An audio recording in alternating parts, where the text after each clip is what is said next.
Shalom, one and all. This is Scythian Joe back, and I just wanted to introduce my book selections right now. This video won't take very long. First of all, I want to recommend a book, a study aid for you with your biblical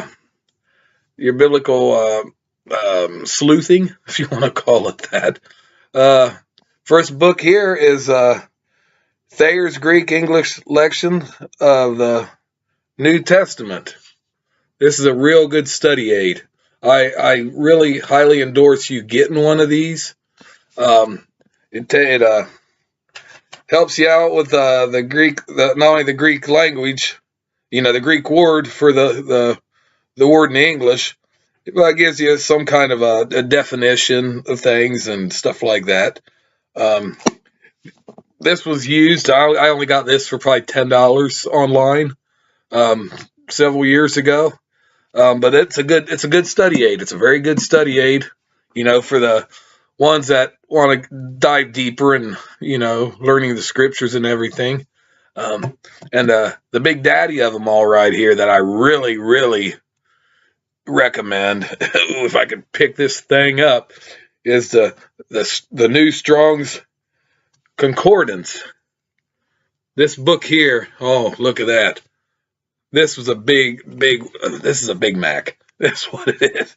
Okay, this book here, yeah, this has like in the Old Testament, Hebrew words from English, sometimes you gotta go to there's a Hebrew section for the Old Testament. There's Greek for the New Testament, and there's certain numbers associated with these, words. If I can find something like an example, okay, the word strangers. I'm just saying, Genesis 31:15, the number would have been 52:37. Are we not counted of him a stranger? That's pretty much for that.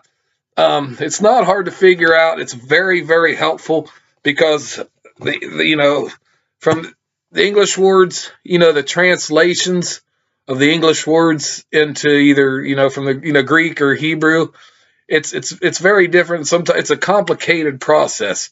Sometimes words can't suit the real meaning behind the word or the phrase, what they whatever's talking about.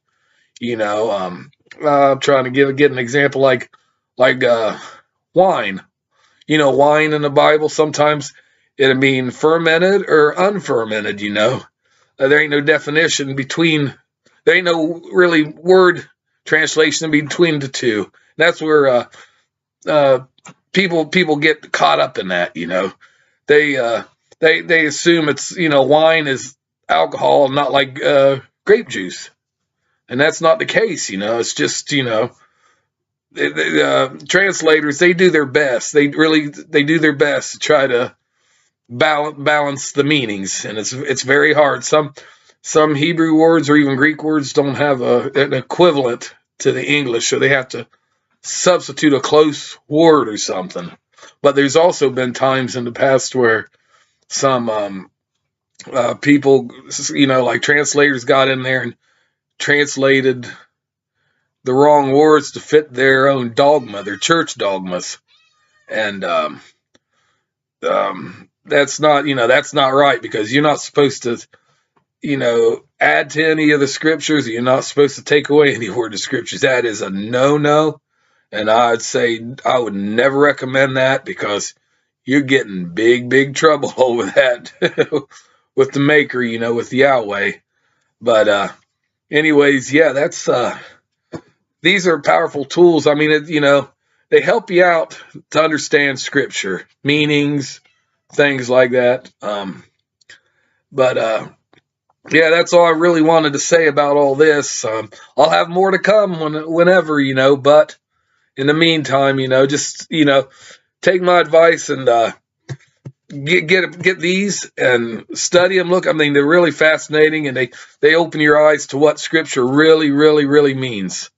It does, and I've been blessed, to have these in my aid to figure things out, because sometimes, chapters, the verses, it's not really what you expect is said, and when you see this, it really opens your eyes to what the author, what the writer is really trying to convey. That's about that. But yeah. So, anyways, I just want to give you a quick tip on that, and hopefully, you guys just have fun with that, and learn a lot more and help you, aid you in your pursuit for knowledge and spiritual wisdom. But anyways, that's all I wanted to say. So everybody have a great day, and please like this, subscribe, and hit those notification bells, because I'll be adding more content, whenever I can, and I just can't wait to, dive in and bring more videos to you. So with that said and done, have a great day.